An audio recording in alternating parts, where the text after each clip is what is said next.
ഇന്നത്തെ എൻ്റെ ചായയുടെ സ്പെഷ്യൽ ഒരു അടിപൊളി കിളിക്കൂടാണ്. ഞാനതിന് കുറച്ച് കാടമുട്ടയെല്ലാം പുഴുങ്ങിയിട്ട് അതിൻ്റെ തൊണ്ടെല്ലാം കളഞ്ഞെടുത്ത് വെച്ചിട്ടുണ്ട്.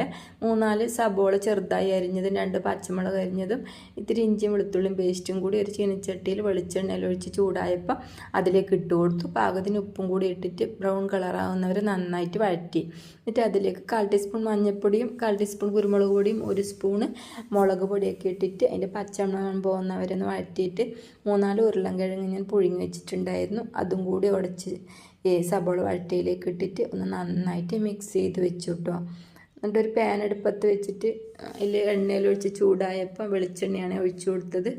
ചൂടായപ്പം ഞാൻ ഉടച്ച് വെച്ച ഉരുളൻകിഴങ്ങ് കയ്യിൽ വെച്ച് ഇങ്ങനെ പരത്തി അതിൻ്റെ ഉള്ളിൽ കാടമുട്ട വെച്ചിട്ട് ഇങ്ങനെ നന്നായിട്ട് ഉരുട്ടിയെടുത്തു കേട്ടോ. ഒരു കോഴിമുട്ട ഇങ്ങനെ അടിച്ചു വെച്ചിട്ടുണ്ടായിരുന്നു. അതിലേക്ക് ഞാൻ ഈ ഓരോ ഉരുള മുക്കിയിട്ട് സേമിയാണ്, ചെറിയ സേമിയയിലിട്ടിട്ട് നന്നായിട്ട് ഇങ്ങനെ ഉരുട്ടിയെടുത്തു. അതിങ്ങനെ ഓരോന്നായിട്ടിങ്ങനെ പാനിൽ വെച്ച് കൊടുത്തു കേട്ടോ. നല്ലൊരു അടിപൊളി പലഹാരമാണ്, നല്ല ടേസ്റ്റും നല്ല ഭംഗിയും കേട്ടോ. ശരിക്കും കിളിക്കൂട് പോലെ തന്നെയാണ്. അപ്പോൾ എന്തൊരു ഭംഗി, അതിങ്ങനെ എണ്ണയിലൊക്കെ ഇട്ടിട്ട് കോരി വെച്ച് നമുക്ക് വിരുന്നുകാരൊക്കെ ഉണ്ടെങ്കിലൊക്കെ കൊടുക്കാൻ അത്രയും നല്ലതാണ് കേട്ടോ. അപ്പോൾ എൻ്റെ ചെറിയ വീഡിയോ എല്ലാം കണ്ട് ഇഷ്ടമാവുകയാണെങ്കിൽ എല്ലാവരും ലൈക്കും സബ്സ്ക്രൈബും കമൻറ്റൊക്കെ തരണേ. Thank you.